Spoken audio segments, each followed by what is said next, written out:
Hello, everyone. Welcome back to Conscious Caregiving with L&L, where we're tackling the tough conversations. The topic this month is nutrition and seniors. Welcome back to Conscious Caregiving with L&L, where we're tackling the tough conversations. I am your co-host, Lance A. Slatton. I'm also the host of All Home Care Matters and the author of the book, The All Home Care Matters Official Family Caregivers Guide. And we are excited to welcome two esteemed guests with us today. Our first guest is Dr. Helena Popovic. And Dr. Helena, would you like to take a moment and introduce yourself to the audience? Certainly. Thank you, Lance. I'd like to do it with a 90-second poem. So, Please. diagnosed with Alzheimer's at age 75, my father no longer wanted to be alive. He had lost his wife and his ability to cope, and worst of all, he'd lost all hope. So I learned all I could from Laurie and Lance about how to slow dementia's relentless advance. We ate lots of berries and leafy greens, and I stopped Dad eating sugar by any means. We danced and sang and went to the gym, and the neighbours started asking, what's come over him? We volunteered with Meals on Wheels, and I discovered that Dad inadvertently steals. It was just the disease interfering with his mind, and with time, he resumed being generous and kind. I encouraged his friends to keep visiting him. His favourite pastime was flirting with Kim. A growing sense of purpose fueled his healing brain and allowed him to release long-standing disdain. I've now written 2 books on how to boost our brain and how we can thrive and overcome pain. So I thank you both from the bottom of my heart. Without Laurie and Lance, I wouldn't have made a start. I'd have stopped being a caregiver before I began, and my father would have been a very different man. Well, thank you for joining us today here at Conscious Caregiving with L&L. I think that summarized everything. Wow, that was incredible. Thank you so much, Dr. Helena. Our next guest is Carrie Mills Rutland. Welcome, Carrie. Hi, thank you both for having us, to Lance and Laurie. Dr. Helena, that was incredible. I actually look forward to listening to that again. As somebody who has loved people who have cognitive impairment for the last 20 plus years, being able to see them actually make a change in their lives, like Dr. Helena just said, has pretty much been the joy that gets me up in the morning. So as somebody also who has just been in this field for my lifetime, if you will, my whole career, I've learned more from these folks than I could ever say that I've given to them. Having written books, having been on TV, having traveled the globe, trying to get this word out to everybody who's interested in learning, it's because what Dr. Helena said is actually very achievable for anybody who really wants it. And so I'm delighted to be here today with all 3 of you and be able to get this word out so that people can live with a great deal more hope and a great deal more quality of life and a great deal more joy. That's wonderful. Oh, thank you, Carrie. And did you want to do your poem now or save it for later? I was going to save it. Yeah, it's still in the work, so we'll see. Okay, we'll come back to you. That's great. Well, now it's my distinct privilege, as always, to welcome my esteemed co-host, Miss Laurie LeBay. Welcome, Laurie. Well, as usual, I am thrilled to be here. These conversations are always so insightful and empowering and hopeful. And I know today's conversation is not going to be any different. I should probably introduce myself as well for new listeners. My mom lived with dementia for 30 years, and I love having these conversations about aging and dementia because they just weren't around when I was caring for my folks. And I think they would have made a big difference. So for me, I was a frustrated daughter, stepped into the dementia world, never thought I would be here, and created Alzheimer's Speaks, which has a ton of resources. It's a platform that has multiple platforms to raise all people's voices, from those diagnosed to families, professionals, researchers, whatever. Everyone is welcome around the world. And then Dementia Map, which is our global resource directory. And like both of these ladies who have written books, I've also written a book, and Lance as well. I wrote a book called Betty the Bald Chicken, Lessons in How to Care. So I think we've got so many commonalities and so much passion really on the stage today. I think it's going to be a really fun conversation. Absolutely. So, Dr. Helena, I want to start with you. There's, when it comes to nutrition and eating habits and, all of the things that kind of mesh together, what is good for our brain? What makes it healthy? What should we really be conscious of, especially as we age, of what we're taking in? I think the first thing is to actually recognize that what we eat has a much bigger impact on our brain than most people realize. Our brain constitutes less than 2% of our body weight, but it uses 20% of our blood supply, 20% of our energy, and it generates around 20% of our heat. And what that means in practical terms is that 1/5 of all the nutrients we take in at every meal go to supply our brain with essential raw materials. 1/5 of any junk we eat goes to our brain to jam its mental machinery, to slow down our cognitive processes. And 1/5 of all the calories we consume go to our brain to keep our cognitive wheels turning, because thinking, planning, and decision-making are really high energy work. And I think people just don't realize that food impacts our clarity of thinking, how quickly we process information, how well we learn and remember things, how tired we feel. And I think the biggest message we need to get out there is that our culture simply doesn't recognize that food is medicine. Most doctors, unfortunately, still think nutrition doesn't make that much of a difference. You only have to look at the food served in hospitals to realize that food is not factored into the healing equation. So what's the best brain boosting diet? I'm going to give you another little poem here. It's just come to my, well, I've used this poem before, but it's really relevant here. The message is simply eat real, whole, natural food. Quit the junk food, fast food, processed food, convenience food that lines 80% of our supermarket shelves. Look, it doesn't matter if you're vegan, vegetarian, omnivore, or carnivore, as long as you eat food that is from the land, from the sea, from the sky, or from a tree. Not from a packet, not from a tin. If it comes in a box, I'd throw it in the bin. Of course, it is more nuanced than this, but if in doubt, give the product a miss. Now, the next question is, well, what constitutes processed food? And it's really anything that comes with a label that contains added sugars, vegetable oils, emulsifiers, preservatives, colorings, flavorings, monosodium glutamate, anything that has all those chemicals in it and that's either been ultra heated or extracted from food and changed from its original form. And I'll just give you my top worst thing that I personally believe that we can consume at any age, but especially the aging brain. Every soft drink is a bullet to our brain. I'll stop there. I can continue. As you know, I'm not, brevity isn't my strong point, but yeah, where would you like me to go from here? Well, it's just so interesting because, you pull out of your driveway and on every corner, there's all these fast foods.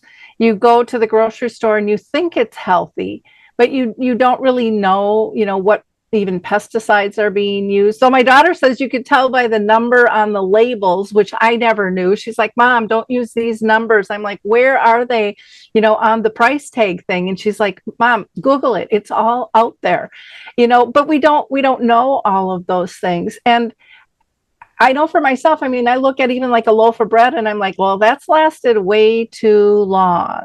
That should still be good. But again, I'll pop it in the toaster like an idiot because I don't necessarily have time to make the bread myself. And now the more I hear, kind of the less I trust. Can I even buy like a packet to make bread at home, or is that all full with, preservatives, and does everything have to be from scratch? I think there's this kind of all or nothing thing that that is just, for me, I know it's overwhelming. It is overwhelming. And I say it's not about perfection. It's about moving in the right direction.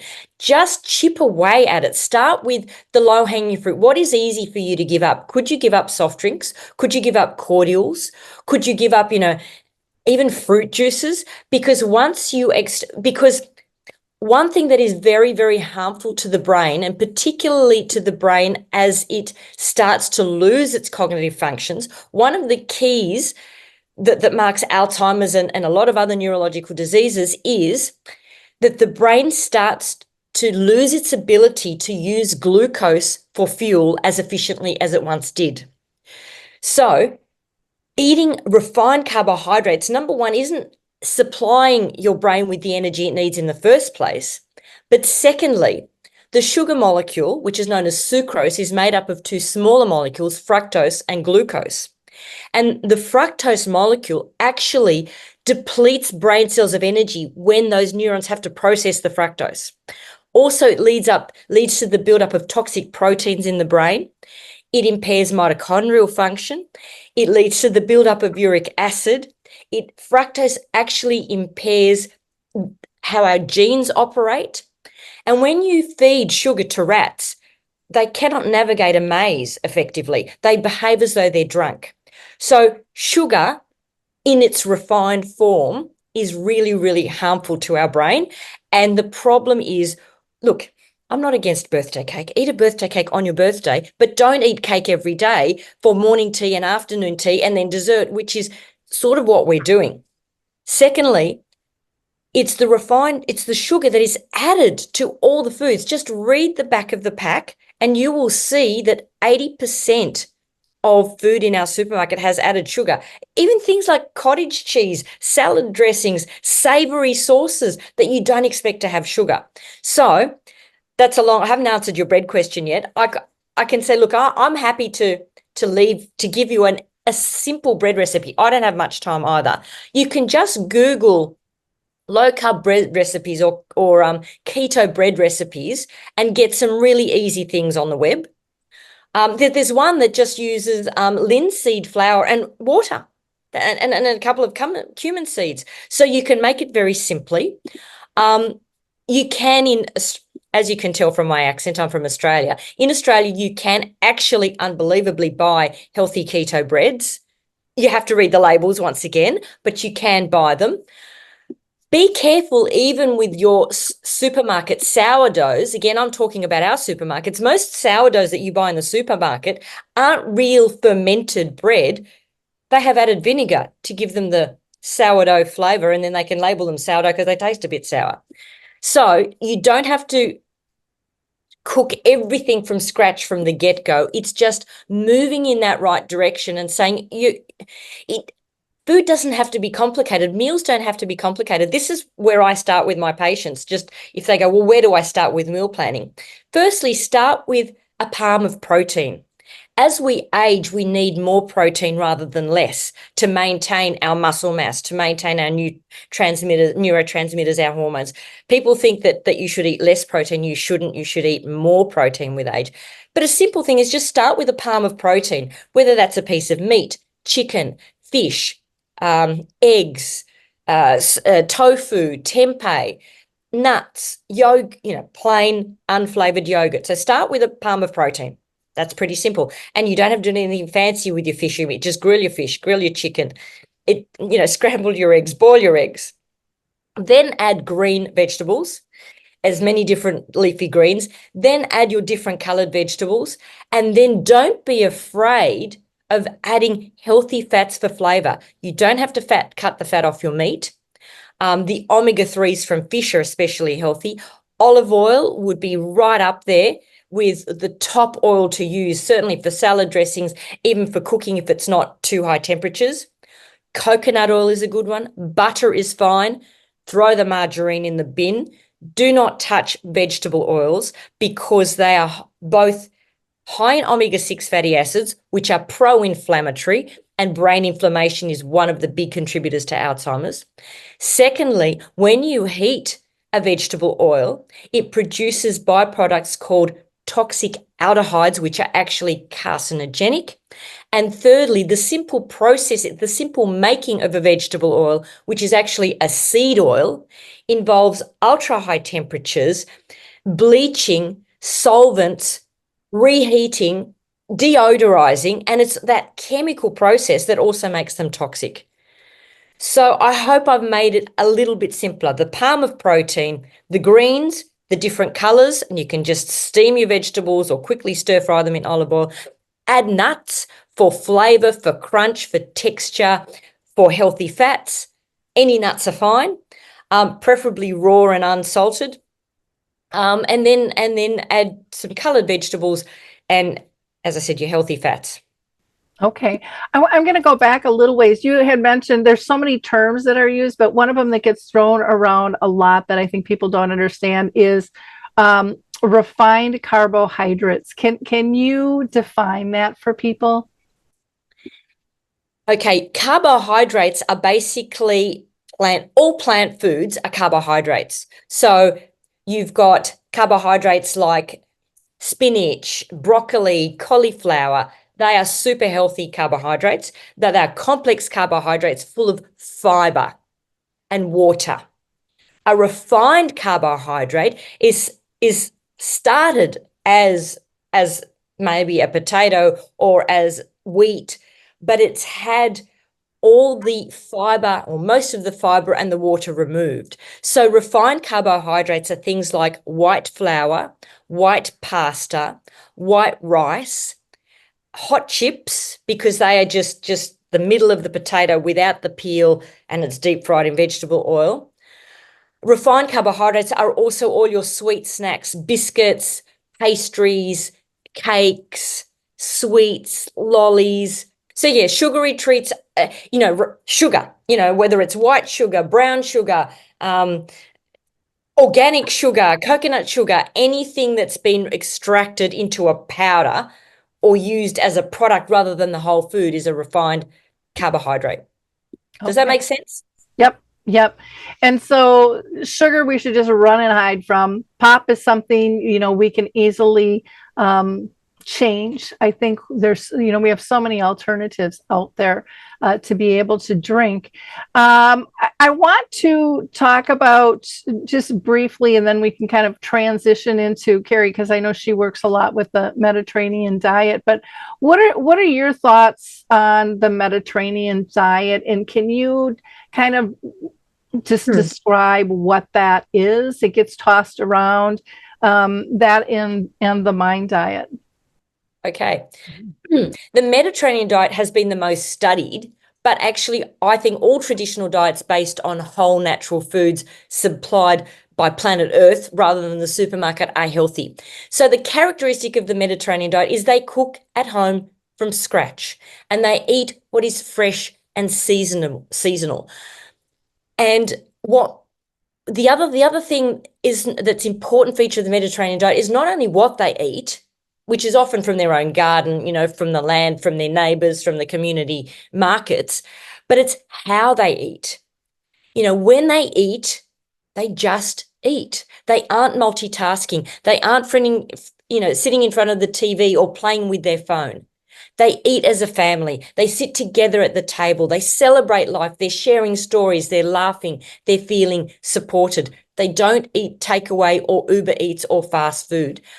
They eat slowly and they savor their food with all their senses. Their attitude is, why would you want to distract yourself while eating and miss out on the delicious flavors and subtle textures of what you're putting into your body? If you pay attention when you're eating, you also become aware of what your body needs at any given time. I think people have the mistaken notion that we overeat because something tastes too good. It's not true. We overeat if we're not tasting something enough. If we're not paying full attention to what we're eating, or if we're eating it too fast, we don't appreciate it fully.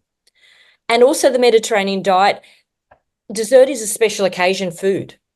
They don't eat it with every meal. They eat natural, whole, real food in moderation, and they just don't eat packaged food. They just don't. That is the characteristic of the Mediterranean diet. It's rich in all those things I said. Rich in high fiber plant food, in fish, poultry, bit less meat, but there's nothing wrong with meat. Okay, wonderful. Thank you. Lance, I'm going to throw it back over to you so we can hear from Carrie. Thank you, Lori. Well, Carrie, thank you again for being here with us today. I want to kind of pick up where Dr. Helena kind of finished, and I want to continue the conversation on the Mediterranean or mind diet. Do you really feel that it does help and improve cognitive functioning? Yeah, so I love so much of what Dr. Helena has said already. The difference that I think it makes is actually more than just the mind. So I meet so many people. One of the things on our questionnaire is, do you regularly go to the bathroom? Are you tired? Right? There's these symptoms that we're just naturally going to ask. And what I find is that whether it's the mind diet, the Mediterranean, I'm not really bought into any particular name diet. I'm more like Dr. Helena as she was talking. What comes to mind is food, like actual food. Like if you overdo it on grapes today, like you're none the worse, even though they're higher sugar and they're not the thing that anyone would recommend. Like nobody developed Alzheimer's from eating too many grapes or too many bites of watermelon over the summer, right?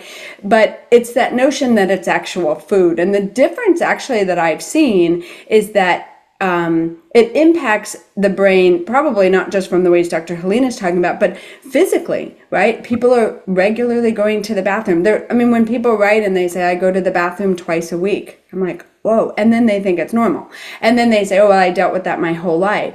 As we age, some of the things we dealt with when we were younger, like we can't really tolerate as easily now.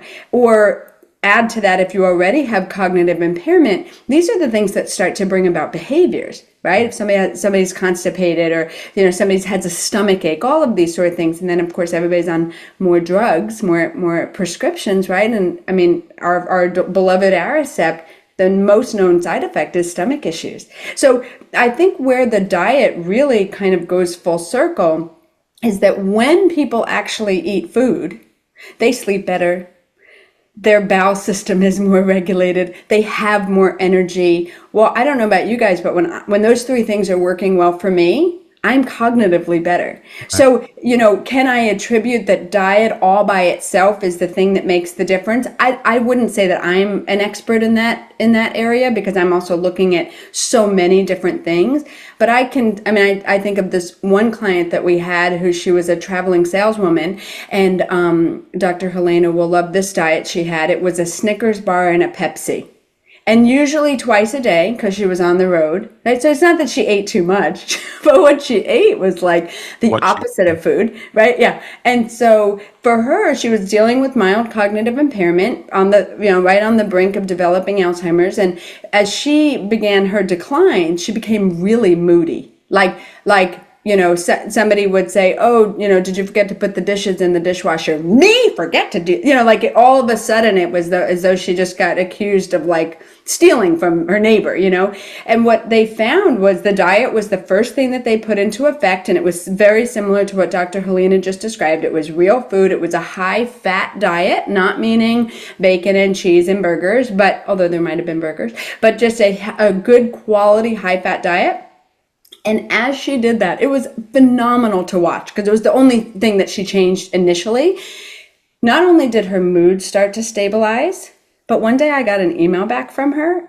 I was like, that's the first time you responded to an email. Her daughter began to tell me that she was returning text messages, right? So she was becoming more engaged. And it was like a very clear example of somebody who, diet literally made all the difference for her. So I think it's probably multiple folded, if you will, beyond just the brain. Yep. So, before I jump to my next question, I wanted to ask a question as Dr. Helena was talking about protein. What's your opinion on protein bars? Yeah, so unfortunately, if you go back to the ingredient list, like Dr. Helena said, you'll often just find a bunch of garbage in it. So I love the idea of a protein bar. I wish they were like there's a lot of great recipes out there to make them yourself, and then you keep them in the fridge or the freezer, and that you can make them last long. Because, well, obviously one of the benefits of a protein bar is convenience. And it's funny, it's very funny to me that I'm the one who's sitting here talking with you guys about nutrition, because until I really started learning this stuff about 7 years ago, I was the classic case of everything not to do. And so I can just really relate to like people who like to eat sugar and people who don't. I'm not a Mediterranean thinker related to my food. I've been really good at doing everything wrong until I learned this stuff. And it was like, what? There's sugar in bacon? Like sort of like Dr. Helena said, like there's sugar in cottage cheese. Like, why would cottage cheese and bacon need sugar? And so when I really began to like read labels, it was this eye-opening experience that I thought, well, all of us should learn this in second grade. This should be with us our whole lives. And so when it comes to a protein bar, of course I love the idea of it. But the reality is most protein bars are probably going to have more sugar and a little bit of extra garbage than they will actually the good protein. So go for an organic, a grass-fed beef jerky. You're probably going to be in better shape for your protein than an actual protein bar if you're looking for the convenience that goes with it. Sure. Okay. Thanks. So you've kind of both have touched on this, but really I want to kind of zero in on it a little more. What foods are best for brain health as we age? Yeah, so like Dr. Helena said, starting with protein, because you have to support the body. Like you can't, like our brains don't walk around by themselves, right? So we need to support our whole structure. When it comes to the brain in particular, loading up on those good quality fats along with the vegetables, and then the rest of them are the ads, right? From the poultry and the fish, although not poultry, but fish obviously also has good fat. But loading up on the fat is I think it's crucial actually for two reasons. The first one is that it's obviously just good for our brain. It's what our brain fuels on. We in our practice help people to get into a state of ketosis, which is when your body is actually using fat as a fuel source that converts it in the body to make a fuel source for the brain, right? So the good quality fat is a huge one. The second reason that that's actually probably more important today than maybe it would have been 60 years ago is because our whole culture went through a starve yourself of fat. Fat is the problem. Fat is why you get fat. Fat is why you get fat. Fat is bad for you. Fat causes heart disease. And so we all actually have a subconscious mental block that fat is bad. And so the notion of like, you mean eat a lot of fat? I once heard a dietitian say, don't eat a bite of food unless it has fat on it. And you sit there and you say to yourself, like, that's an extreme amount of fat. But think about when people ate just real food, right? So 90% of the supermarket just disappeared before your eyes, if you're envisioning this with me. And you're eating the stuff that, like almost every bite, minus the plants and the vegetables and fruit, every other thing that you would eat in that supermarket would have a good amount of fat in it.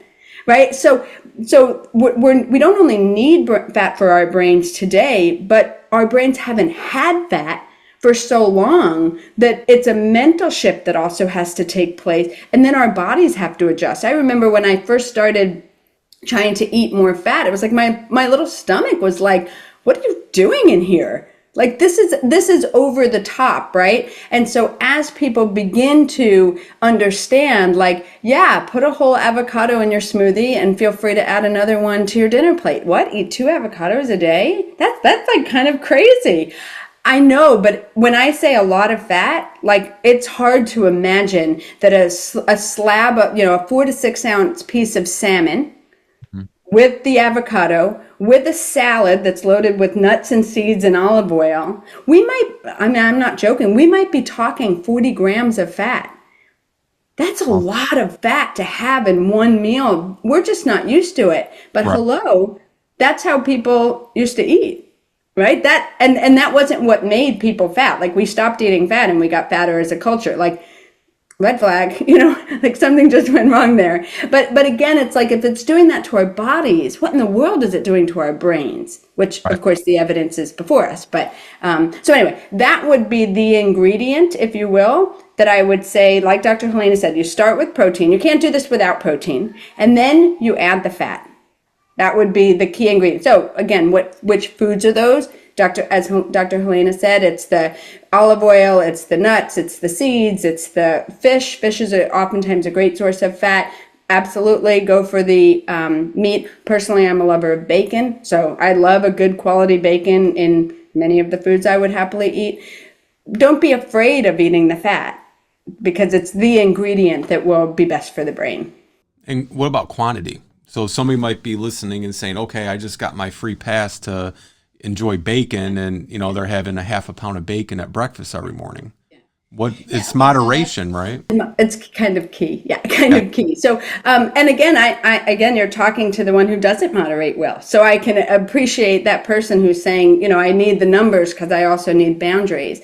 So when they, so usually the thought process is that, again, for our clients who are trying to get into a mild ketosis, we're not talking about fad diet ketosis. I'm not using it as a name. I'm using it as something the body actually creates. Like the body doesn't create the mind diet. The body doesn't create the paleo diet.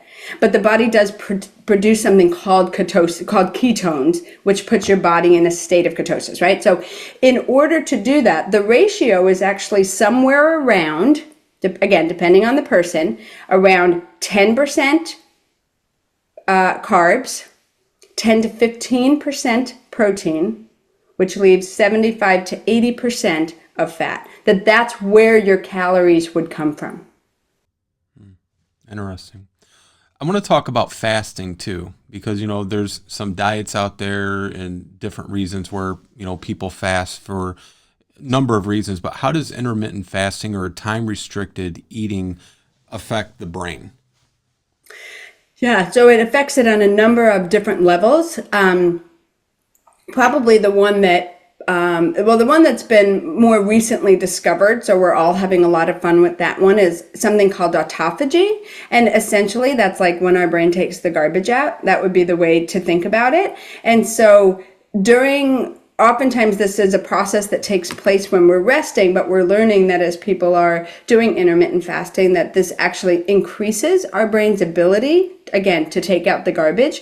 And so the intermittent fasting helps in that way. That's one way. Secondly, because our brain, as Dr. Helena explained before, is so involved with what goes on in the body, when we're just constantly eating, we're actually constantly making the body and the brain work. We're making it work we have to keep in mind, our bodies have been designed in such a way that if something is valuable, it's going to keep it, right? So I eat too much fat, guess what? It hangs out in my waist because my body says, well, I can turn this into energy one day should I need it. Like people will often associate energy with money, right? Like if I'm not going to throw away $1, I'm going to put it in my wallet.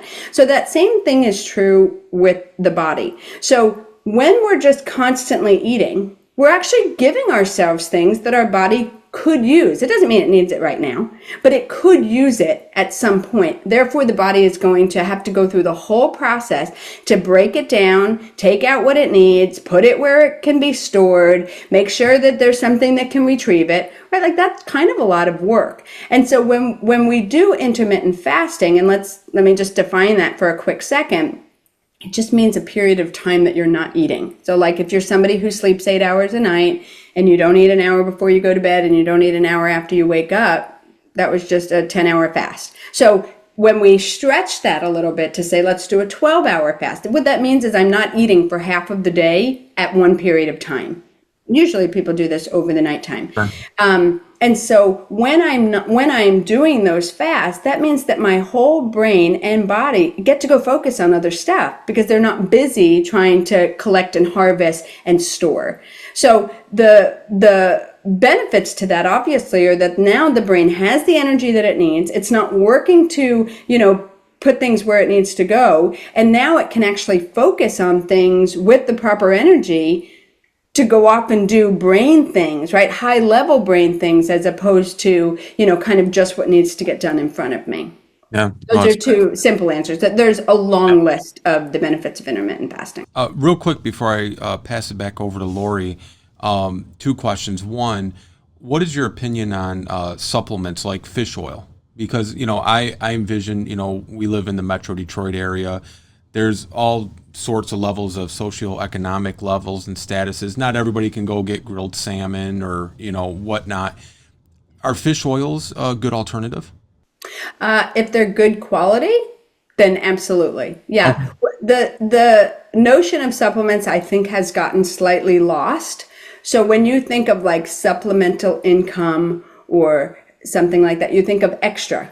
Well, Yeah. that's all supplements are ever meant to be. They're meant to add to what we can't do in our regular diet. So yeah, if something's just not available or it's available at extremely high cost, then taking a supplement that helps to get you into that perfect state of homeostasis, I think is a great option. Sometimes people even need it because they've been so starved of it, or they already have a problem and they need to get over the hump.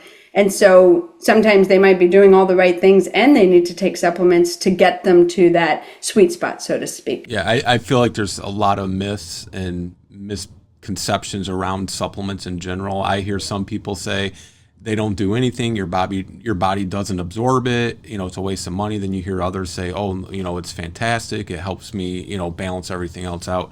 Last question here, Carrie.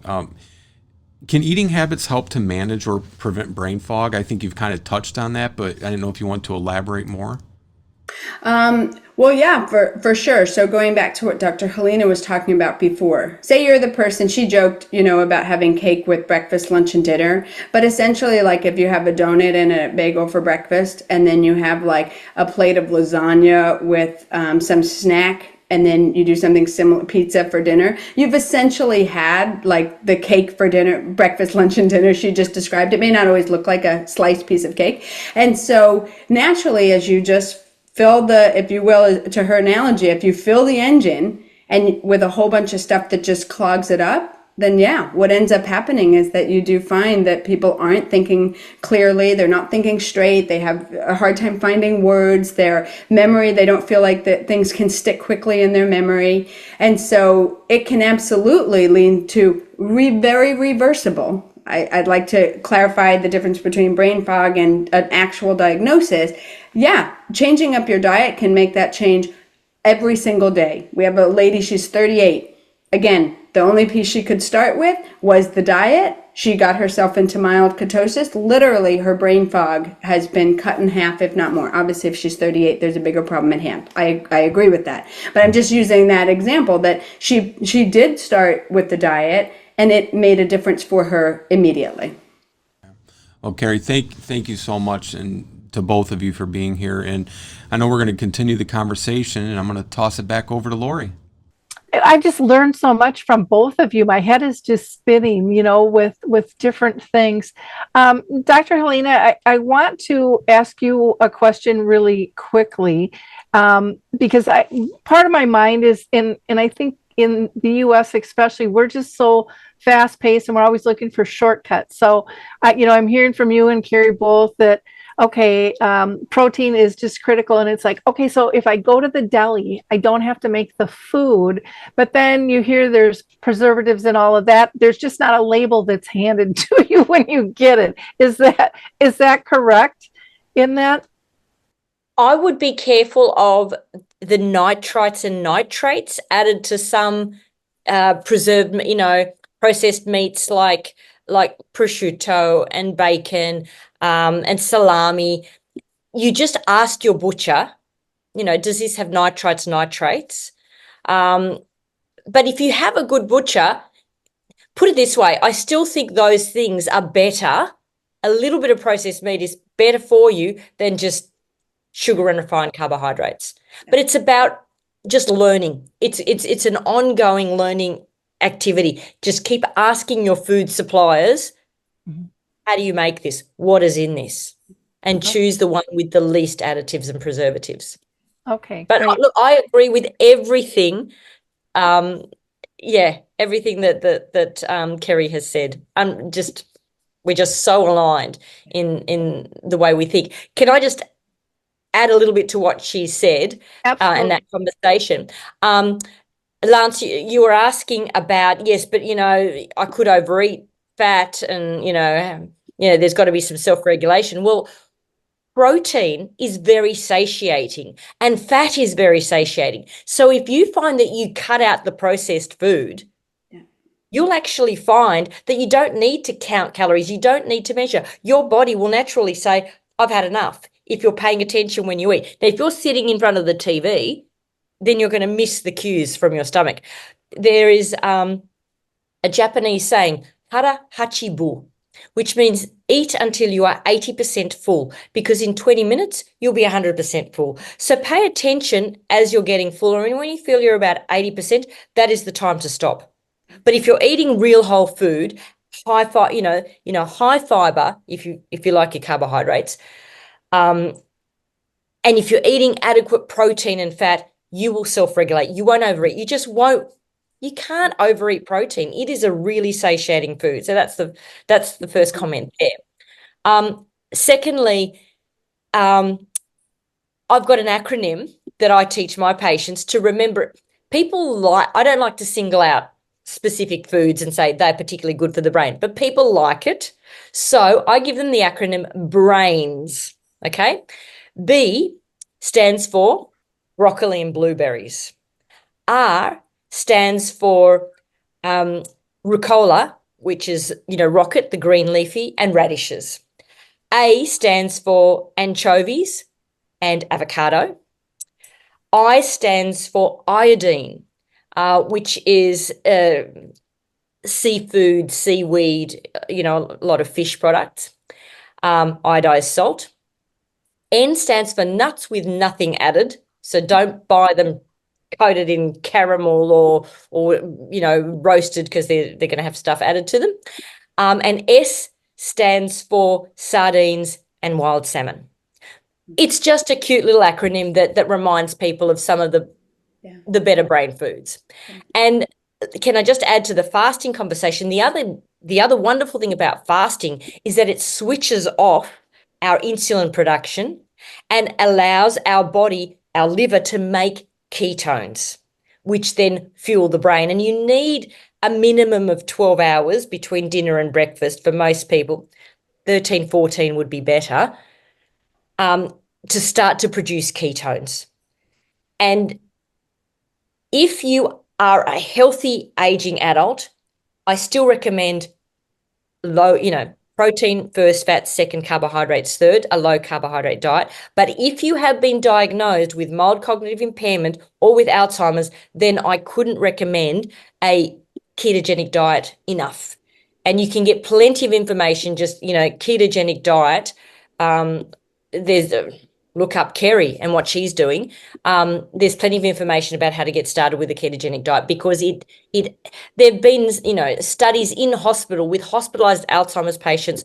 Dr. Matthew Phillips in New Zealand has done great work. And he's actually, compared your traditional healthy diet with a ketogenic diet and found that it improves cognition and quality of life when you're actually on a ketogenic diet. And as far as the brain fog is concerned, I'm also not into supplements. I think get your nutrition from real whole food. However, get yourself tested regularly to see if you are deficient, and we can talk about specific tests later, but if you're interested. But I find that to kickstart people into producing ketones, sometimes MCT oil, which stands for medium chain triglycerides, which is a natural oils found in coconut oil, the liver actually turns these MCT oils into ketones as well. So some people, if they're just slow to sort of lower their carbohydrate intake, I just say start with a teaspoon of MCT oil with each meal, work up to at least a tablespoon with each meal, but work up slowly because it can give you a stomach upset. And that has actually, if it's a mild brain fog, even just some MCT oil can be helpful. Okay, wonderful. Gosh, Carrie, was there anything you wanted to add on to Dr. Helena? Oh, I mean, so yeah. So there's a few things actually. So one of the things that she was talking about before that I loved was she was saying, it's about the big things, it's about it's an ongoing process. And my feeling is always, like she said, if you can get rid of pop and the the fruit juice. Totally. So like look at your own diet to say, okay, well, where can I start? Maybe I'm already doing a great job with my breakfast. So, okay, I'm going to check that off the list. Like as people see that they're actually, like compare what you're doing to where you want to be, and then don't try to tackle all of it. Like big, small changes over time, especially for people who are already healthy, small changes lead to big changes. Right? As you swap out your salmon and you say, okay, I'm never going to do farm salmon again because that pink stuff in farm salmon is a dye. Those little fishies get pink from swimming upstream, and when they're in a little farm, they don't have to do that. So their muscles don't produce that pink color, but everybody knows pink salmon's supposed to be pink. So in the farm, they'll just inject them. Okay, so like, hello. Okay, I'm never going to eat farm fish again, especially salmon. So that's one change. So that means every time I'm going to do salmon, I'm just going to make sure that I go for the right one, whether I'm at a restaurant or whether I'm at home. P.S., at least in the U.S., you can get little packages of Alaskan wild salmon in every grocery store in the frozen section. So you may not love it, but at least it's like, for me, it was like, okay, that's a healthy choice to start with. For some of our clients, they can't give something up. So I say, well, don't start by trying to give something up. Start by taking the stuff that is good for you, that you're happy to be doing. Because those small changes begin to build on themselves. And before you know it, they become very motivating. And now all of a sudden, the thing alcohol is a big one. We have clients that don't want to give up alcohol. And before I know it, they're coming back to me saying, oh yeah, I've given up alcohol altogether. And I didn't even ask them to. Right? But because they've started, we talked about why it's not good for the brain, but as we've started to make the other changes, it becomes very motivating, and then people want more of that good stuff. So just recognize that this isn't something that I wouldn't actually recommend you do it overnight, because it will end up being a fad diet for you. But if you make those slow changes, and like Dr. Helena said, like you said, Lori, like your daughter's like, look at the label. What number? What in the world are you talking about? Now I got to go look it up. Like I'm starving. I'm at the grocery store. I don't want to have to be Googling a number. But as you start to know what those things are, you make the swap. So you use this salad dressing or this tomato sauce. Now, you spend the 10 minutes it's going to take in the store to make the swap. And now every time you go to the store, you don't have to think about it anymore. You know that this tomato sauce doesn't have any added sugar. Maybe it's organic tomatoes, which would even be better. And it's just plain old tomatoes all shoved up with a whole bunch of herbs. Super, done. And now that, right? So as you slowly do those things, they actually make a huge difference in the long run, because you look back and you say, wow, minus the ice cream that I ate after dinner, my diet is actually in line with everything I'm hearing today. So that would be the process that I would recommend for people, because I've just seen, like, again, oftentimes our folks are kind of in a desperate state, right? Like if you're already losing your mind, you're willing to do almost anything. But when people are doing something for prevention, it can be a little less motivating. And so by making those small changes, they become part of your life. I am not talking, as Dr. Helena said, have a birthday cake on your birthday and everyone else in your family and don't think twice.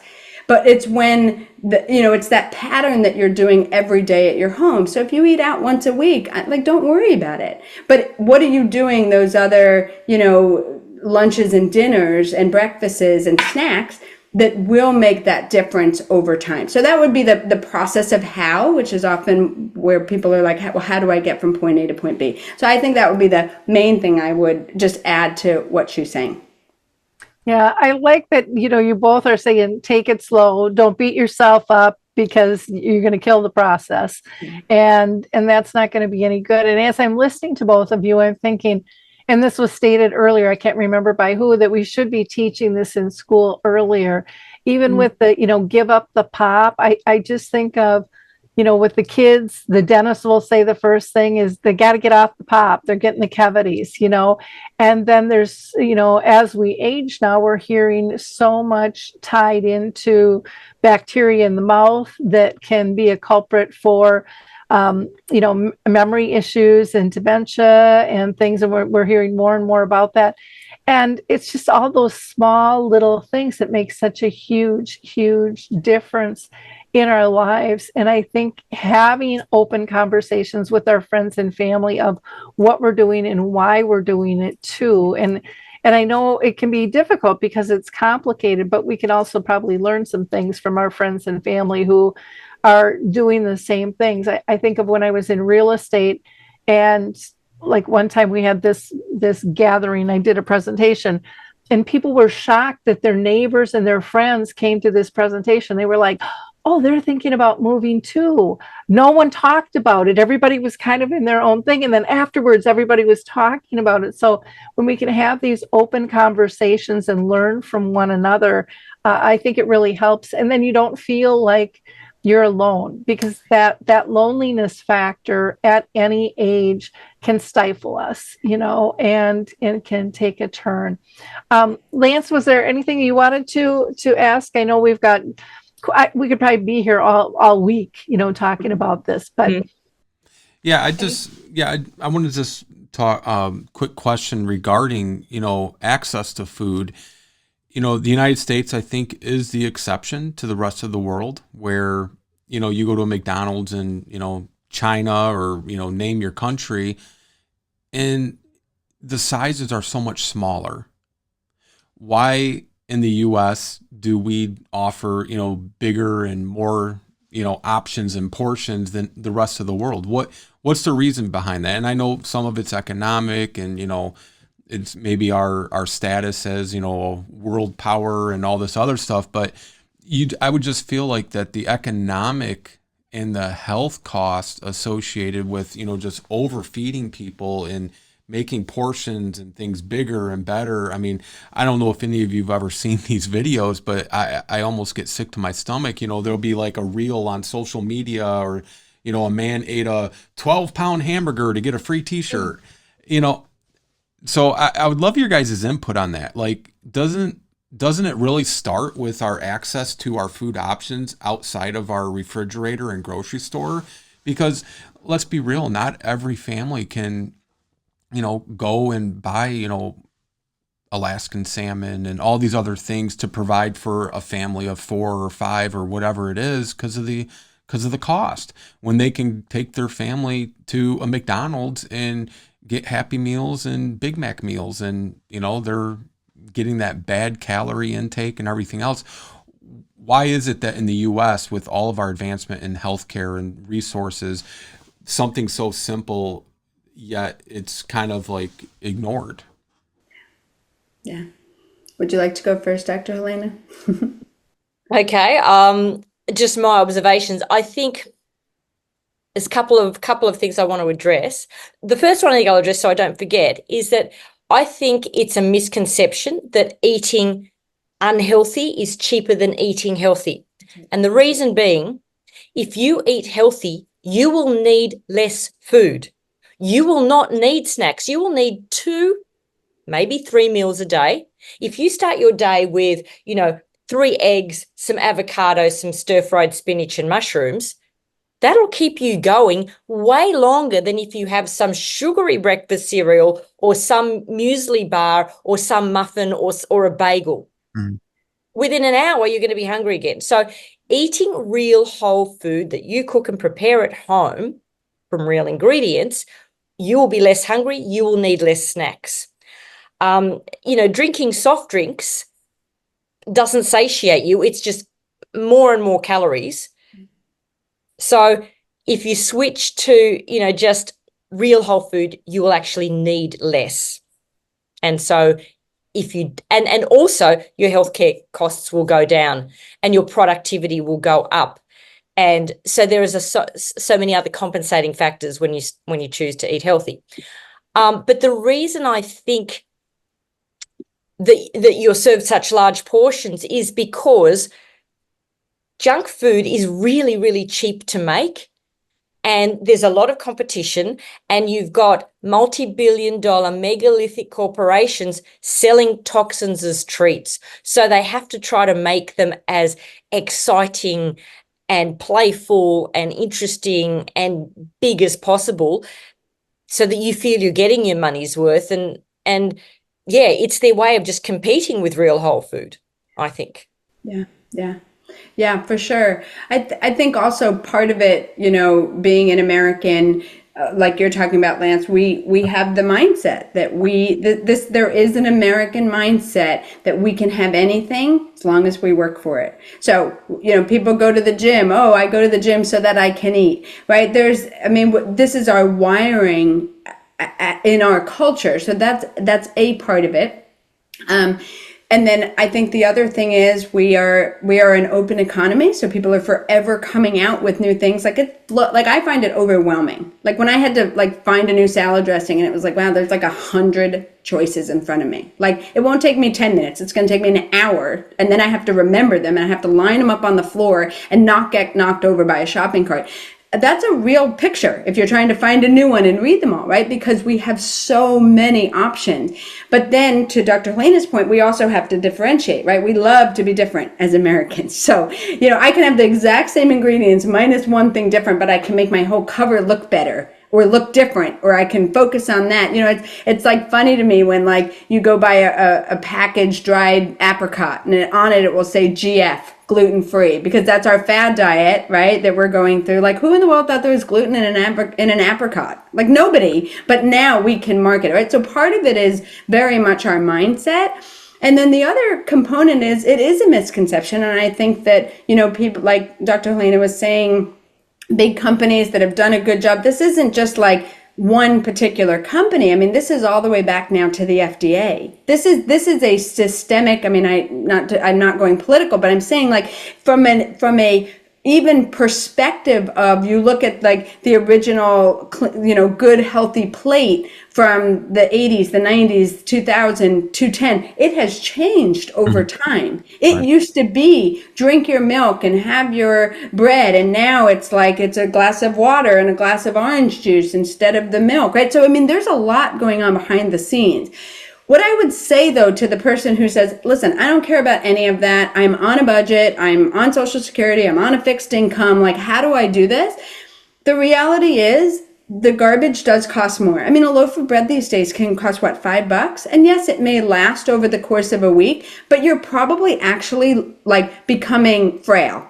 So you're giving up your health in exchange for dollars, as opposed to, even if it's that same bread and it wasn't great bread, how about slathering it with an avocado? You can do that, right? Because you actually then won't end up just going for deli meat and more bread at lunchtime. Because to Dr. Helena's point, you actually won't be as hungry at lunchtime, and you won't feel that need to just devour something. Secondly, to sort of the everyday four-family home, it is actually getting quite expensive to eat the junk food now here in America. A bag of chips is a typical Dorito bag of Doritos, something every family may have in their cupboard, is over $6. There's nothing inexpensive about Doritos being $6, right? There's just not. Fast food, especially if you live in California, is through the roof because of the changes that have happened in minimum wage. So the best advice that we will all go back to, but I think it's actually more relevant today in America than it was even last year, is the frozen section is filled with all kinds of good stuff. You just have to find it. Oh, okay, maybe it may not taste the exact same, but you know what? It's going to taste pretty good, and it will still meet all the check boxes, Dr. Helena said. Shopping seasonally is actually, apples cost a whole lot less in the springtime, in the fall, than they do in the spring, because there's not an orchard that isn't trying to get rid of them. So get them. You have kids in your home, great. Why don't you guys make applesauce, freeze it, and then you have fresh applesauce all throughout the year that you made yourself. It doesn't take a long time. It feels like it does until you actually do it once, and you're like, that was absolutely nothing. And all of a sudden in January, you're eating applesauce and you're like, wow, I made this. There's also something very empowering about I'm in control of what I just did here, right? And so between those two, farmers markets, all of that sort of thing, you actually will find that you can get this stuff at costs that are reasonable. To Dr. Helena's point, you'll end up eating less. You'll be more satiated. You'll be more satisfied. You'll probably look better, and you'll probably feel better. And in the end, if you were to compare the budgets, I'm not sure that a junk food diet will actually cost less. Thank you. Yeah. The junk food. Soapbox, we're on it. Yeah. Yeah, no, the junk food and the fast food is incredible. I know every now and then I go through and I'm like, really? That was how much? It was just, and I remember getting together with Dr. Helena when she was in town, and she just looked at our portions like, oh my gosh, I could get 3 meals out of our portions, and I think we have that mentality here that bigger is better, it's very simple, but yet it's so complicated, as Carrie had pointed out. One question I'd like to throw out to the two of you, because we hear these words tossed out a lot, is gut health and inflammation. How can eating properly help with that? And are there certain foods that can reduce, the inflammation and help with our gut health? And Dr. Helena, you want to take that one first? All right. What I find really interesting is that gut health has become the new buzzword, but what's good for the gut is good for the heart, is good for the brain, is good for the liver, is good for the foot. Everything is interconnected. There isn't a separate gut healthy diet, heart healthy diet, brain healthy diet. So dietary advice for good gut health is no different to dietary advice for heart health or brain health, for a start. So basically, it's everything that we have said. Specifically, the things that are inflammatory in our diet are everything we've just talked about: sugar, refined carbohydrates, and vegetable oils, which I think we haven't defined properly. So I'm going to go, and they are highly inflammatory. So let's just define vegetable oils so that people are clear about what they are. Vegetable oils are actually seed oils. So that includes sunflower oil, safflower oil, soybean oil, cottonseed oil, canola oil or rapeseed oil, corn oil, rice bran oil. Olive oil is a fruit. Coconut oil is a fruit.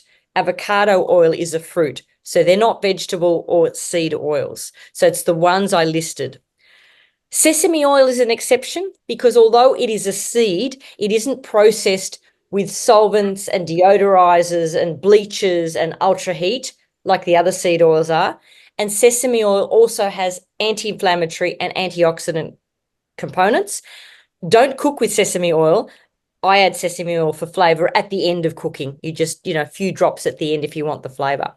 So to eliminate inflammation, just really eliminate those vegetable oils. Now, they're easy to eliminate in home cooking, but the minute you eat out, you'll be eating vegetable oil. Every single fast food restaurant deep fry. Every restaurant that deep fries is going to deep fry in vegetable oil because you can't deep fry in the other oils because they don't withstand the high temperatures. You could have deep fried in tallow, which McDonald's used to use, but they phased that out. So the animal fats in which one could deep fry are no longer used. So if you eat out and it's not a Greek, Italian, or upmarket restaurant, I can guarantee you're eating vegetable oil. So just be aware of that. When I go to a restaurant, I ask them what oil they use in whatever dishes. And, as long as it's unfortunately, Indian and Asian restaurants just don't even have anything other than vegetable oils in their kitchen. So you're just going to go, you know what? Today is a vegetable oil day if you have to be eating that food. Look, I love Indian food and I love Asian food, but I'm very, very selective of what I choose when I do eat there because otherwise it's just loaded with sugar and vegetable oils. But if I eat in a upmarket restaurant or a Greek or Italian, I'll just say, what do you cook this in? Would you mind using olive oil? And if they've got it, they'll use it for you. So that is an answer to gut health and inflammation from my point of view. And just one little addition to what Kerry was saying. It feels hard and it feels complicated and it feels time consuming when you're not used to cooking from scratch and when you're used to just eating prepackaged processed food. But really what you need are two things. You just need the intention and you need the reason. If you set the intention, where there's a will, there's a way. Friedrich Nietzsche said, He who has a powerful why can conquer any unknown how. If you have a compelling enough reason, if you really know, look, I've had a health scare, I've had a wake-up call, I really have to do something about my health, and you get that diet is one of the cornerstones, then you will find a way of making it happen. You simply will. Yeah. Right. Thank you. Carrie, I want to ask you about inflammation and gut heart, but one other thing I just thought of too was MSGs. We hear about MSGs. What the heck are those, and why is that a question we should ask as well? Yeah, so MSG stands for monosodium glutarates. Is that right? Glutamates, Dr. Helena? Glutamate. Yeah. So basically, it's another fake food. That's my short answer. And so anything that's fake food, so adding colors to things, adding that one, there are now foods that will say genetically modified. There are things that will now say these foods were made in a factory. The further you go down that road, MSGs are just on that track, you're no longer eating food. And so so that's why I would say they're not part of what we would do. And when you're eating at home, you don't have to worry about an MSG because they're not found in nature. So you don't have to worry that, oh gee, I cooked radishes the wrong way and made MSGs in my food. That isn't just how they work. When it comes to I love everything actually that Dr. Helena said regarding gut health and how connected it is. I find that we have people, like I was sharing before, who come to us with all kinds of gut issues. They don't go to the bathroom, they have lots of gas, they have all these issues. Literally, this change oftentimes just makes the change for them. The gut is now greased, it's got fiber, right? And then all of a sudden, guess what happens? It all starts to work really well, and their gut health issues, to Dr. Helena's point, using that term, actually subsides. The additional ingredient that often people will use to actually fix gut health, especially if they're doing everything else right, can be bone broth. They can buy it, they make it themselves. They can buy, I would recommend the organic since you're trying to use it for healing, but you can find organic bone broth, whether it's beef, whether it's vegetable, whether it's chicken. I personally would recommend one of the animal bone broths as opposed to just vegetable, but that is the way to, I guess you can't have it that way. You can't have just vegetables because there'd be no bones. But if it's, the focus is that they are listing that it's one of the animals, then that is actually a great healing. Again, it will help your gut. It will help everything. So it's another good sort of superfood, if you will. My understanding about inflammation is I've just best been able to sort of digest it in my own understanding and explain it, is that inflammation in and of itself isn't the tyrant here. Inflammation is what your body produces when it's trying to heal itself. So the easiest example is I've cut my finger with the scissors, my body races, it recognizes there's a problem, it goes to fix it, and in that fixing process, inflammation is caused. But then when my finger is fixed, my inflammation goes away. So this is a normal process that the body and therefore the brain are going to go through. The problem is when we start to do so many things that we end up with chronic inflammation, right? So I'm eating devil dogs and I'm chasing them down with a Pepsi, and then I gotta eat something substantial. Let me grab myself a ham sandwich or a pizza, right? But ultimately what I've done is I'm continually causing my body to have to repair itself and protect itself. And there's no nutrients. I got to get rid of them. They're backed up in the GI system now, right? So now my body is actually constantly having to go into this fix it mode. That's what causes that chronic inflammation that we hear about. And now add to it, which isn't this conversation, but now add to it, I don't move. I don't exercise. I don't sleep well. I'm a smoker. I live in an environment where I'm exposed to mold, or I live next to the gas station, right? And those fumes are coming to me. And all of these things are causing my body to have to constantly be in protective mode. And so that creates that chronic inflammation. And then what makes that worse? That chronic inflammation causes me to be in a stressful state.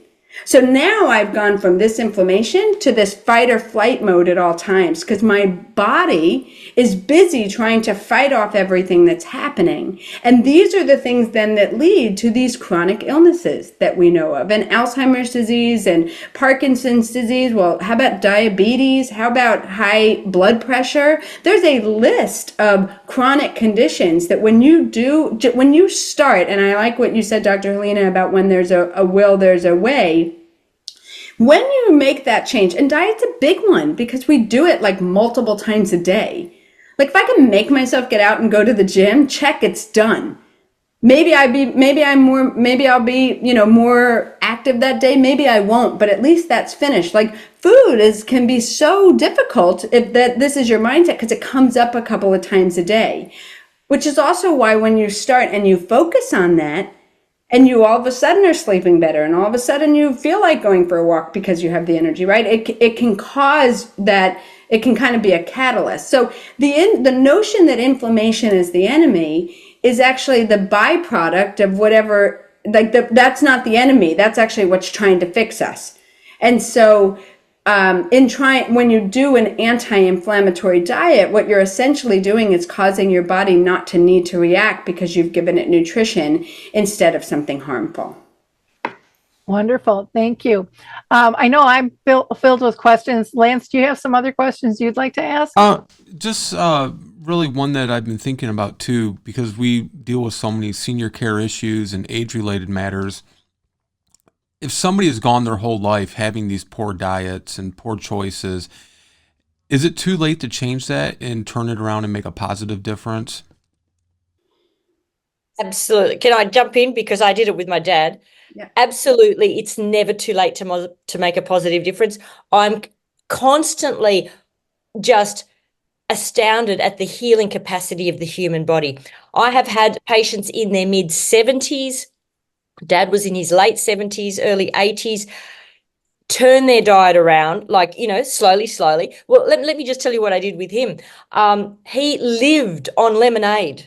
He lived on lemonade until I came onto the scene, and he wasn't going to give that up. So I would dilute the lemon, like I'd pour it into a glass for him. I'll get it for you, Dad. I'll get it for you, Dad. I'd pour it into a glass, 3/4 of a glass lemonade, 1/4 of a glass just plain mineral water.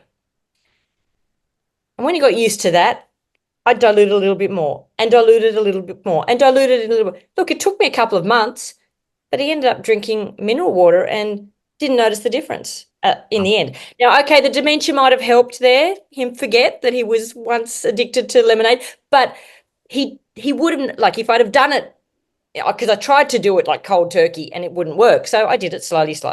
Same with sugar out of the coffee. Yeah. Nothing wrong with coffee, but not 3 teaspoons of sugar. So we went to 2.5, 2, 1 3/4. But so you can do it and you can do it slowly.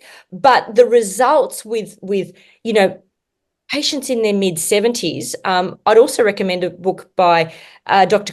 Chris Palmer, Brain Energy. And I've had this experience too. People with mental health disorders later in life, even those can be helped by just cutting out the garbage. And really, sometimes they don't even have to go to the extreme of ketogenic diet. I mean, that's the ideal, that's the gold standard. But with some people, it is just cutting out the additives and the processed foods, which reminds me, can we just backtrack really quickly to gut health? There are 2 other things in our food that are really damaging to gut health that are not getting enough attention. One is emulsifiers. Now, emulsifiers are chemicals that stop liquids and oils from separating. So they're going to be found in everything from mayonnaise to ice cream to salad dressings. So if you've got something with a mixture of ingredients that you don't want to separate out, because you don't want your mayonnaise to have, the water and the thick stuff and then the oil all separate. You want it all together. And to keep it together, you need to add chemicals called emulsifiers. They are really damaging to our gut because it disrupts our gut lining for one thing. And secondly, it is damaging to our gut bacteria. They start to produce chemicals that are actually pro-inflammatory, even in the absence of any other damage going on. But it's probably related to the disruption of the gut lining. So avoid emulsifiers, and sometimes they're called emulsifiers, but sometimes they're identified by numbers. But just most things that are liquid, that are fluid in some way in the supermarket, are going to have emulsifiers. So that's one. And the second one is artificial sweeteners. Why are artificial sweeteners not good for us? People often ask me, which is worse? Probably at this stage of the research, but I've been known to change what I say depending on the research. But at this point, probably artificial sweeteners are the lesser of the two evils, as in sugar or artificial sweeteners. But when I say artificial sweeteners, I'm talking choose the stevia and the monk fruit over the aspartame and the really chemical ones, or the sugar alcohols. So what's wrong with artificial sweeteners? Number one, all artificial sweeteners, including stevia and monk fruit, still stimulate insulin production, which means they stop ketone production. So you don't want to have insulin, and insulin stops you from being able to shed excess body fat. Secondly, once again, artificial sweeteners change our gut bacteria and make them produce chemicals that we don't want them to byproducts that are unhealthy for us, and once again, inflammatory molecules. Okay, so try and avoid those two if you can as well. Now, back to your original question was, is it ever too late to change? Well, my short answer is it's never too late to make a positive difference. That is the joy of this work. Yeah. Thank you. Yeah. Yeah, I agree. I mean, that's a short answer. I have another question for you too. We hear a lot about probiotics. Are those helpful or not? And Carrie, I'll throw that to you first. So certainly when you're trying to make good change, it can be supportive, right? It falls into the supplement category. But essentially what we want is we want the gut to be able to work on its own.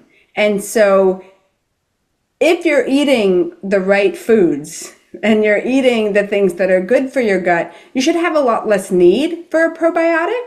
I've never seen somebody have trouble from taking it. Like I have had people had side effects, but I don't know that there's a hard and fast rule that you need to make sure you don't need it so that you don't take a probiotic. Like, it's not necessarily in that category, but it ends up like if you're doing all of the right things and you have the right microbiome, right, which just means the right amount of good bacteria with bad bacteria that's probably serving its purpose, then the probiotics just kind of become an additional thing that may not be needed. So I would look at it more like that rather than is it good or bad. I think especially when it comes to food, there's so many things that have been demonized. And then, like you mentioned before, Lance, like supplements, they're either good or they're bad. The reality is none of these things that we're talking about necessarily, with some of the things that are definitely in the bad, but that's not necessarily the whole context, right? So are probiotics, and I might add all supplements, are they good or are they bad? Well, some of them are going to be good, and sometimes people may have need. I think of somebody maybe who has Crohn's disease or colitis, or they are missing part of their colon, right? Different conditions. Well, maybe those individual people will have different need than somebody who's doing the right thing and they're otherwise healthy.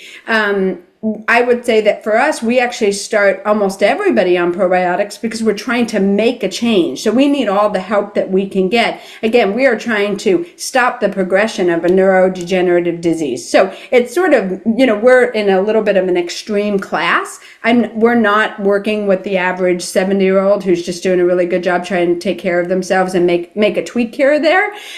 Those are the people we work with prevention, but that's a different clientele, if you will. Those guys have a different goal and they have a different why, going back to Dr. Helena's point.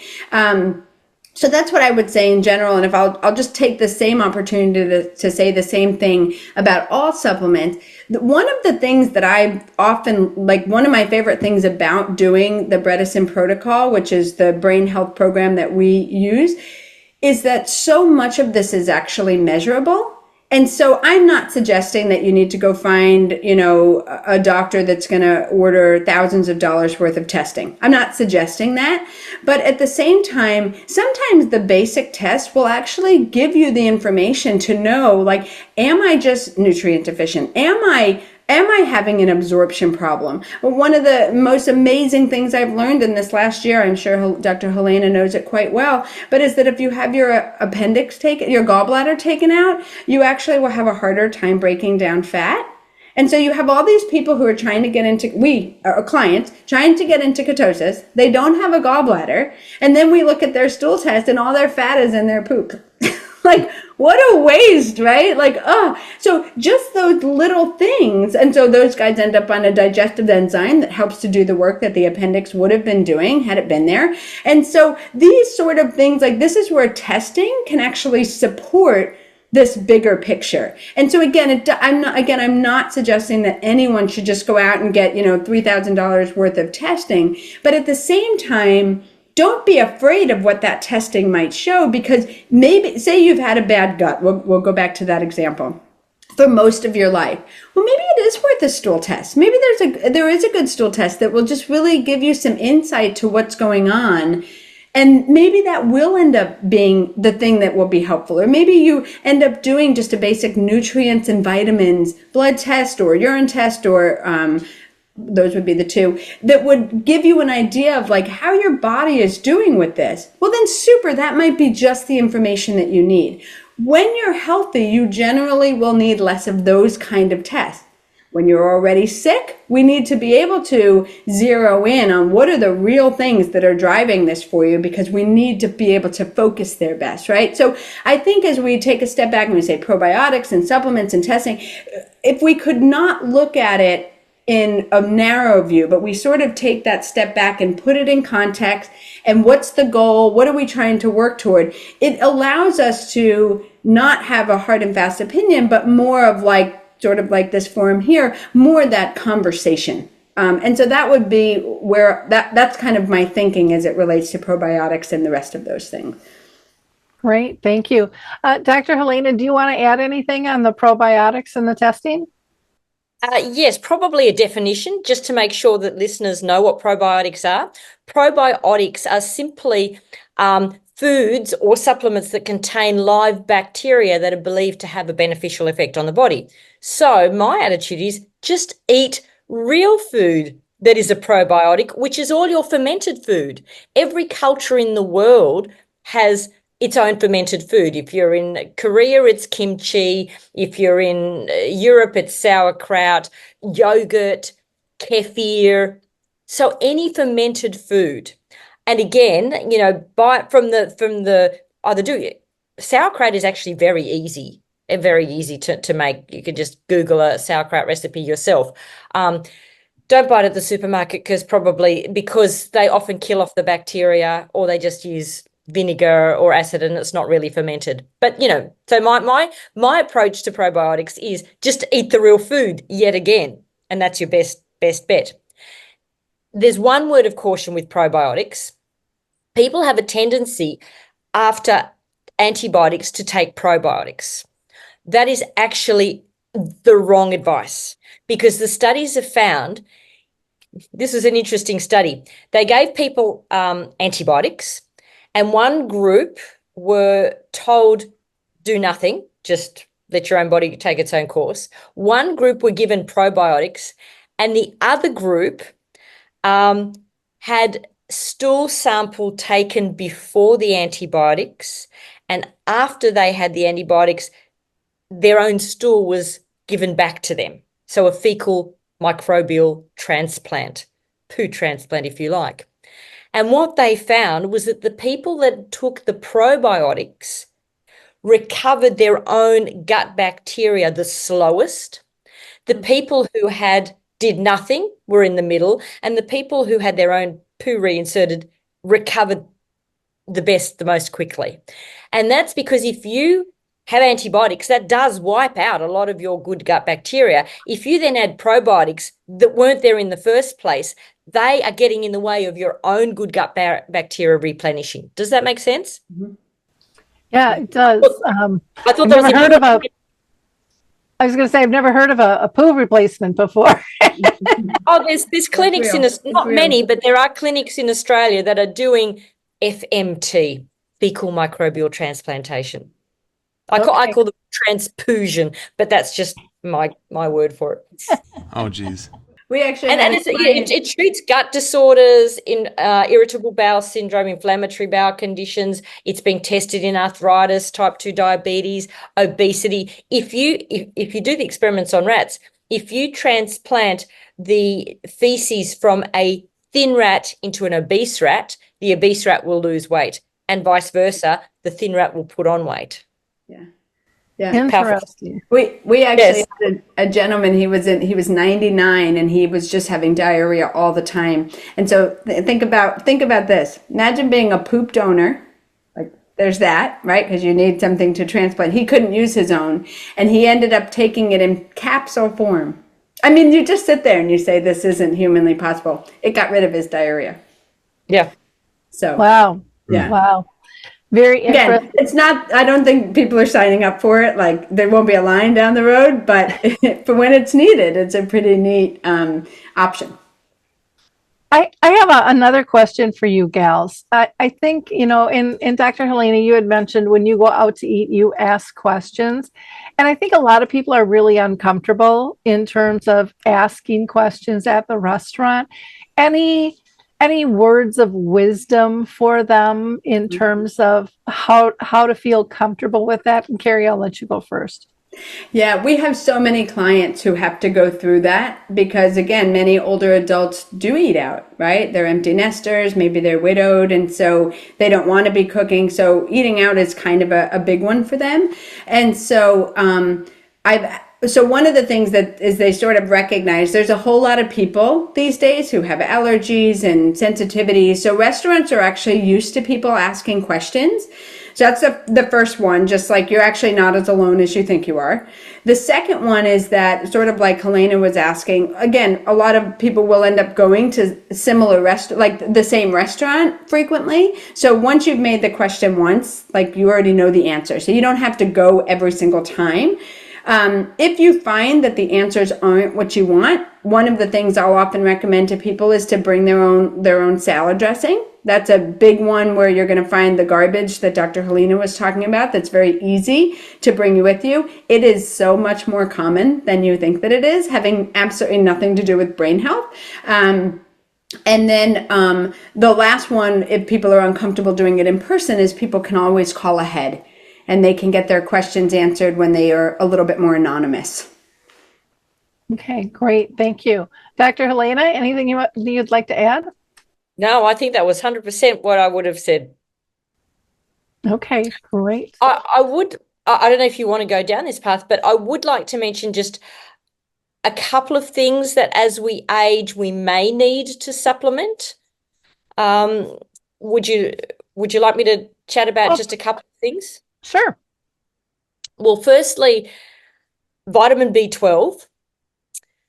This is a vitamin that as we age, 30% of over 50-year-olds have reduced absorption of vitamin B12 because it requires two agents that tend to decline with age. We need stomach acid and we need a carrier protein called intrinsic factor.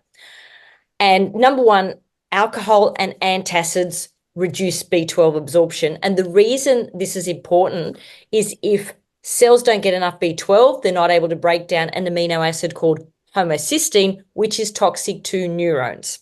So we need our vitamin B12. And it's only found in animal foods. Shellfish, crab, fish, caviar, dairy, liver, meat, poultry, eggs, milk, cheese. So if you are a vegan, you definitely need to supplement. And it's one that you could just, have a blood test and just be on the higher side of normal. You don't want to be B12 deficient because it can lead to cognitive decline and neurological problems. Vitamin D is another one that even in a country like Australia where you couldn't get better, more sunshine, because people spend so much time indoors, many people at all ages, particularly older people, are vitamin D deficient. So get that tested. And if you're not at the high end of normal, because low vitamin D levels are associated with an increased risk of pretty much all diseases, but what I focus on is cognitive decline, just spend at least 10 minutes, preferably more, 15, 20 minutes a day in sunshine in the middle of the day with your skin exposed without sunscreen. Now, I'm not about, you've got to use sunscreen if you're going to spend longer outdoors, but if you're only going to spend 15 minutes, then don't use the sunscreen because it will block your absorption of the vitamin D. Good tip to note is that it does take sunscreen about 10 minutes to become active. So if you put it on at the last second, before you leave the house, you will have that first 10 minutes where you will get your vitamin D. And a third one that these days, because of our depleted soils, a lot of people of all ages are also deficient, and supplementing has been found to, the research is moving in the direction of possibly improving cognition, is magnesium. Many people are magnesium deficient. So I would also recommend get that tested because it's in pumpkin seeds, chia seeds, almonds, spinach, cashews, black beans, edamame, those kind of foods, but they're not foods that people eat a lot of, and it's not in our soil. So those three are something I would get tested and measured and supplement if necessary. Yeah. Yeah, because those are 3 out of the 28 that we check regularly for people. It's amazing that even when you're eating all that good stuff, magnesium still just doesn't climb up as quickly as you would think. And it's obviously hard to get vitamin D in food, and you already mentioned the B12. So for sure, you're spot on, yeah. Choline is one more as well that people don't tend to get enough of. Choline is needed to make the neurotransmitter acetylcholine. That's what Aricept helps slow down the breakdown of. It's definitely depleted in people with Alzheimer's. And again, it's richest in beef liver, which very few people eat, egg yolks, red meat, wild salmon, pork, chicken, in lesser amounts in split peas, soybeans, shiitake mushrooms, almonds, broccoli. But some people may need to supplement with choline. It hasn't been found to improve cognition, but just don't let yourself get depleted because you just don't want to run out of that. Right. Wonderful. Thank you. I thought of one other question I want to ask, and because we hadn't really talked about this, but dairy, good, bad, where are we at with that? Dr. Helena? Okay. Assuming that you are not lactose intolerant or have a milk or dairy allergy, because if in those instances dairy is not right for you, we're all different, we're all unique, and we all need to listen to our body. So let's assume that you have no problems with tolerating dairy. Dairy is a really special food. And I think for me personally, it goes in the good food category, healthy food category, because dairy is the only food that has good amounts of protein and good amounts of fat and little carbohydrate, and the little carbohydrate it has isn't that bad, isn't unhealthy for you. So as far as, say, let's start, yogurt and kefir are fermented, so they're great for you because they're probiotic. Milk, people think they're doing themselves a favor by going onto plant milks. Well, read the labels, because so many soy milk, almond milk, well, particularly soy milk, but all the other milks, number one, they often have added sugar. Number two, they often have added vegetable oil. Number three, they often have added emulsifiers. They are 3 ingredients you don't want. So I can only talk about supermarkets in Australia, but I'm sure you've got them as well. There are some brands that will serve, that do produce just soybeans and water, almonds and water. Okay, they're not unhealthy, but I still think if you can tolerate real milk, it is healthier for you because it has more protein and more healthy fats in it than your non-dairy milks. That's my take. I'll just tell you a very quick, funny story. One of my girlfriends is dairy intolerant, so she drinks soy milk, and she was coming to stay with me. And so she said, do you mind just buying some soy milk for me? No problem. Went to the supermarket. since I don't drink these milks, I had no idea what a minefield they were. And it was like Kerry and lining up her salad dressings. Mind you, salad dressing you don't need to buy. Just mix olive oil and red wine vinegar, or olive oil and balsamic vinegar, olive oil and apple cider vinegar, olive oil and lemon juice, flaxseed oil and lemon juice, and maybe a few mustard seeds. Salad dressing is very easy to make. Okay, putting that aside. So it takes me 20 minutes. My partner's already finished all the rest of the shopping, and I'm still there in front of the soy milks until I finally find one with nothing nasty added, just the soybeans and the water. So I very proudly bring it home. She looks at it and she says, "Oh, not tried this brand before." "Oh, yuck. This is the worst soy milk I've ever tasted." I said, "Yes, because you're used to eating the soy milk with all the added nasties." That's right. So that's my take. You go and take it away, Kerry. What? Yeah, thank you. So I'll just build on that because I agree with all that you said. Here in there's a lot of people who will talk about, like, as Americans, I can eat the dairy here, but I can't do it here, or I can't drink the dairy here, but I go to Europe and I can. And so a lot of that actually is a little bit further up the food chain. And so it's not so much about the dairy as much as it is how the animals are cared for. So when they're being loaded up with hormones and they're eating, instead of grass, they've got some vegetarian feed, organic or otherwise, what's happening is it's actually just changing the nature of what the animal is producing. And so in particular in America, as far as, the clients we work with, even people who do a food sensitivity who come back and show they have no intolerance, it can cause the body to actually have some of that inflammation because of what the animal is being exposed to or eating themselves. And that's what ends up impacting the dairy. So when it comes to sheep or goat, go crazy. You want the yogurt, you want the milk, you want the cheese, enjoy. If it's cows, there's a big thing right now going on in cow milk here in the USA. If they're double A2, it's a genetic thing. So double A2 cow milk is like all the rage. And so what they're sort of trying, the market is saying, or the research is impacting the market to say that cows that are A1 have more of, I guess, the lactate, which is what's causing the sensitivity for people. I'm not really sure that I can buy any of that, but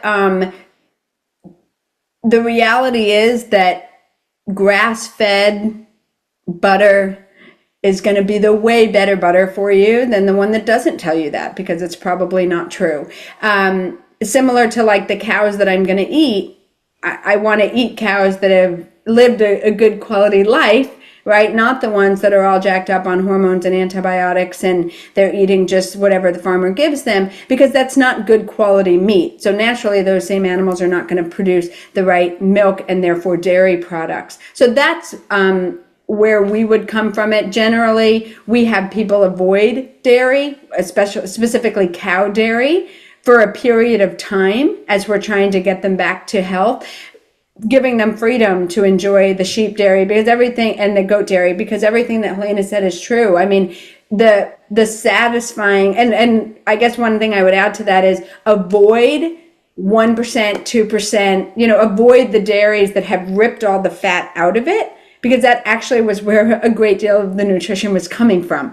So like you said before, throw the margarine in the garbage, because margarine isn't actually food. And again, we tried to just take the fat out and give it the flavor, but they're not food. I mean, that's kind of a realization. I mean, I would say that if there's anything you're taking away from this podcast, it's stick to food. Like, you almost can't go wrong with food, but you can go wrong with all that other stuff that isn't food. And so it's a mind game. I really want it, but it isn't food. Like, I don't do drugs. I don't know about you three. I don't smoke. I don't know about you three. But I don't do those things because they're not, like, I was taught, it was part of my culture, it was part of my upbringing that those things are bad for you. So I don't do them, right?